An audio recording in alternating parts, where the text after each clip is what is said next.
വഞ്ചിക്കുന്ന ആളുകൾ പലപ്പോഴും അവകാശപ്പെടുന്നത് അവർ വഞ്ചിച്ച വ്യക്തിയെ ശരിക്കും സ്നേഹിച്ചു അല്ലെങ്കിൽ ഇപ്പോഴും സ്നേഹിക്കുന്നു എന്നാണ്. പക്ഷേ അത് സത്യമായിരിക്കുമോ? സ്നേഹം ആരംഭിക്കുന്നത് സങ്കീർണമാണ്.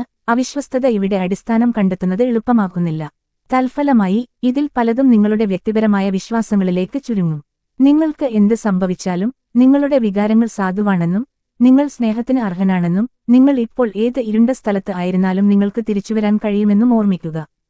ഒരാളെ ശരിക്കും സ്നേഹിച്ചു വഞ്ചിക്കാൻ കഴിയുമോ? ഇത് സങ്കീർണമാണ്. വ്യക്തവും കൃത്യവുമായ ഉത്തരങ്ങളൊന്നുമില്ല. പ്രണയം അസാധാരണമാംവിധം സങ്കീർണമായ ഒരു കാര്യമാണ്. അവിശ്വസ്തത എല്ലായ്പ്പോഴും വളരെ നേരെയല്ല. ആളുകൾ പല കാരണങ്ങളാൽ വഞ്ചിക്കുന്നു. ഇത് കേൾക്കുമ്പോൾ നിങ്ങൾക്ക് നിരാശ തോന്നാം. പക്ഷേ ഒരേ സമയം ഒരാളെ സ്നേഹിക്കാനും വഞ്ചിക്കാനും കഴിയുമോ എന്ന് അറിയാൻ കഴിയില്ല.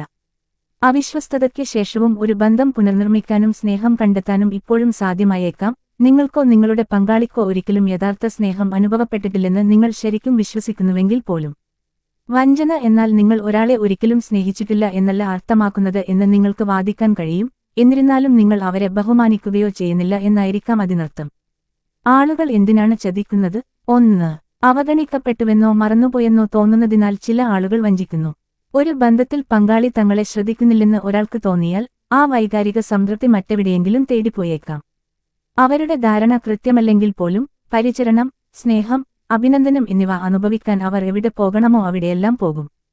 വഞ്ചിക്കപ്പെടുന്ന വ്യക്തി അത് അർഹിക്കുന്നു എന്നല്ല ഇതിനർത്ഥം. ഒരാൾ അവഗണന കാണിച്ചാലും മറ്റൊരാൾക്ക് അത് പരിഹരിക്കാൻ എപ്പോഴും മികച്ച മാർഗങ്ങളുണ്ട്. ആരും വഞ്ചിക്കപ്പെടാൻ അർഹരല്ല. 2. സ്ഥിരതയെ ബുദ്ധിമുട്ടാക്കുന്ന മാനസികമോ വൈകാരികമോ ആയ പ്രശ്നങ്ങളുണ്ടാകാം.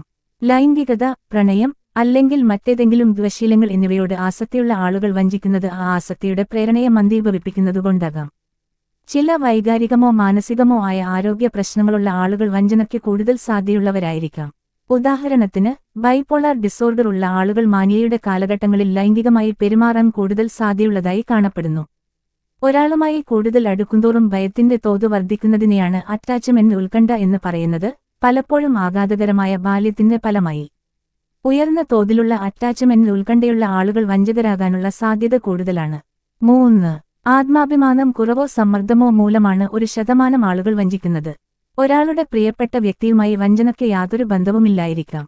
ചിലർ ആരോഗ്യകരമായ, സ്നേഹനിർഭരമായ ഒരു ബന്ധത്തിന് തങ്ങൾ യോഗ്യരല്ലെന്ന് തോന്നുന്നതിനാലാണ് വഞ്ചിക്കുന്നത്. മറ്റു ചിലർ തങ്ങളെക്കുറിച്ച് മോശമായി തോന്നുന്നതുകൊണ്ടാണ് അത് ചെയ്യുന്നത്.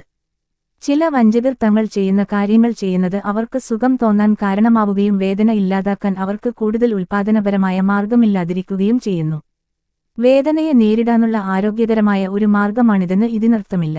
സമ്മർദ്ദത്തിലാകുകയോ ഭയപ്പെടുകയോ നിങ്ങളെക്കുറിച്ച് മോശമായി തോന്നുകയോ ചെയ്യുന്നത് ഒരാളെ വഞ്ചിക്കുന്നതിനുള്ള ഒരു നല്ല കാരണമല്ല. ഒരു പങ്കാളി വഞ്ചിച്ചാൽ അതിനർത്ഥം അവർ ഒരിക്കലും പ്രണയത്തിലായിരുന്നില്ല എന്നാണോ? ഇല്ല. വഞ്ചന എന്നാൽ നിങ്ങളുടെ പ്രണയം യഥാർത്ഥമായിരുന്നില്ല എന്നല്ല. ഒരു ബന്ധത്തിൽ എന്തോ കുഴപ്പമുണ്ടായിരിക്കണം, അതുവഴി വഞ്ചന സംഭവിക്കണം എന്ന ആശയം നമുക്കുണ്ട്. വാസ്തവത്തിൽ ബന്ധങ്ങൾ പൂർത്തീകരിക്കുന്നതിൽ സന്തുഷ്ടരായ ആളുകൾ പുറത്തുപോയി എപ്പോഴും വഞ്ചിക്കുന്നു. അവിശ്വസ്തതയുടെ നിമിഷത്തിൽ ഒരാൾക്ക് തന്റെ പങ്കാളിയെ സ്നേഹിക്കാൻ കഴിയുമെന്ന് നിങ്ങൾ വിശ്വസിച്ചാലുമില്ലെങ്കിലും ആരെങ്കിലും വഞ്ചിച്ചു എന്നതുകൊണ്ട് മാത്രം ഒരു ബന്ധത്തിൽ ഒരിക്കലും പ്രണയമുണ്ടായിട്ടില്ലെന്ന് വാദിക്കാൻ പ്രയാസമാണ്.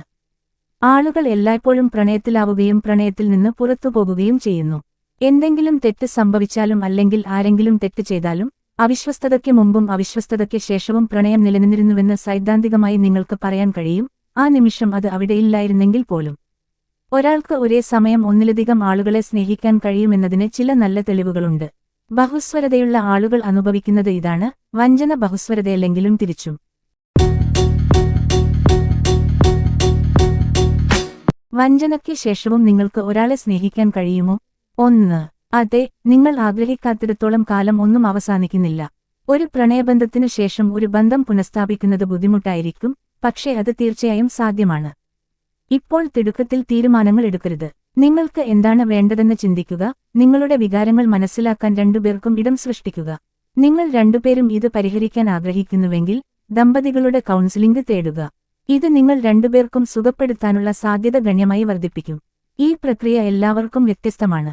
ചില ദമ്പതികൾക്ക് ഒരു ധാരണയിലെത്താനും മുൻകാല അശ്രദ്ധകൾക്ക് ഉടമസ്ഥാവകാശം ഏറ്റെടുക്കാനും മുമ്പത്തേക്കാൾ ശക്തമായി പുതിയ ജീവിതം ആരംഭിക്കാനും എളുപ്പമാണ്. മറ്റ് ദമ്പതികൾക്ക് രോഗശാന്തി പ്രക്രിയ നടക്കാൻ വർഷങ്ങളെടുക്കും. 2. ചിലർക്ക് വഞ്ചിക്കപ്പെട്ടാൽ വീണ്ടും സ്നേഹിക്കാൻ കഴിയില്ല. നിങ്ങൾ വഞ്ചിക്കപ്പെട്ടാൽ നിങ്ങളുടെ ഹൃദയത്തിൽ നിന്ന് സ്നേഹം ശൂന്യമായി തോന്നുന്നുണ്ടെങ്കിൽ അതിൽ തെറ്റൊന്നുമില്ല. അത് തികച്ചും സാധാരണവും മനസ്സിലാക്കാവുന്നതുമായ ഒരു പ്രതികരണമാണ്. പലർക്കും ഇത് അനുഭവപ്പെടുന്നു. നിങ്ങൾ വഞ്ചിക്കപ്പെട്ടിട്ടുണ്ടെങ്കിൽ, ബന്ധം തുടരണമെന്ന് നിങ്ങളുടെ മനസ്സിൽ തോന്നുന്നില്ലെങ്കിൽ മുന്നോട്ടു പോകുന്നതിൽ കുഴപ്പമില്ല. വഞ്ചിച്ച വ്യക്തിയുടെ കാര്യത്തിലും ഇത് സത്യമാകാം. ചില ആളുകൾ പങ്കാളിയെ കുറ്റപ്പെടുത്തുകയും പകവീട്ടാൻ മനഃപൂർവ്വം വഞ്ചിക്കുകയും ചെയ്യുന്നു. കാരണം അവർ ദേഷ്യപ്പെടുകയും തങ്ങളെ വഞ്ചനയുടെ വക്കിലേക്ക് തള്ളിവിട്ടതായി തോന്നുകയും ചെയ്യുന്നു. ഈ വഞ്ചകർക്ക് ആ കോപം മുഴുവൻ ഉപേക്ഷിക്കാൻ പ്രയാസമായിരിക്കും. വഞ്ചകർക്ക് കുറ്റബോധം തോന്നുന്നുണ്ടോ? 1. മിക്ക വഞ്ചകരും തങ്ങളുടെ പെരുമാറ്റത്തെക്കുറിച്ച് അങ്ങേയറ്റം കുറ്റബോധം അനുഭവിക്കുന്നു. വഞ്ചന ഒരാളുടെ വിശ്വാസത്തിന്റെ ഗുരുതരമായ ലംഘനമാണ്. ഇത്തരത്തിലുള്ള നാടകീയമായ അതിർത്തി കടക്കൽ സാധാരണയായി എല്ലാത്തരം ഖേദം, കുറ്റബോധം, ലജ്ജ, നിരാശ എന്നിവ ഉൾക്കൊള്ളുന്നു. ബഹുഭൂരിപക്ഷം ആളുകളും വഞ്ചനയിൽ അഗാധമായി ഖേദിക്കുന്നു. അവർ ഒരിക്കലും സ്വയം ഉത്തരവാദികളാകുന്നില്ലെങ്കിൽ അത് എല്ലാത്തരം കുറ്റബോധത്തിനും കാരണമാകും. 2. വഞ്ചകരിൽ ഒരു ചെറിയ ശതമാനം പേർക്ക് കുറ്റബോധം തോന്നുന്നില്ല. ചില ആളുകൾ അഡ്രിനാലിൻ ലഹരിക്ക് അടിമകളായതിനാൽ ചതിക്കുന്നു. മറ്റുള്ളവരെ കബളിപ്പിച്ച് എന്തെങ്കിലും ചെയ്ത് രക്ഷപ്പെടുന്നതിന്റെ ആവേശം അവർ ആസ്വദിക്കുന്നു. വഞ്ചിക്കുന്ന ആളുകളുടെ ഒരു ചെറിയ കൂട്ടമാണിതെങ്കിലും ഈ ആളുകൾക്ക് കുറ്റബോധം അനുഭവപ്പെടുന്നില്ല. പിടിക്കപ്പെട്ടാൽ അവർ കുറ്റബോധം കാണിച്ചേക്കാം. നിങ്ങളുടെ ബന്ധത്തിൽ അവിശ്വസ്തത സംഭവിച്ചിട്ടുണ്ടെങ്കിൽ അവർക്ക് കുറ്റബോധം തോന്നുന്നില്ലെന്ന് കരുതരുത്. ഒരാളുടെ ഹൃദയത്തിൽ എന്താണുള്ളതെന്ന് നിങ്ങൾക്ക് ഒരിക്കലും അറിയാൻ കഴിയില്ല. അവർ അതിനെക്കുറിച്ച് കുറ്റബോധം തോന്നുന്നില്ലെന്ന് അവകാശപ്പെട്ടാലും അവർ സ്വന്തം പെരുമാറ്റത്തെ ന്യായീകരിക്കാൻ ശ്രമിക്കുകയായിരിക്കാം.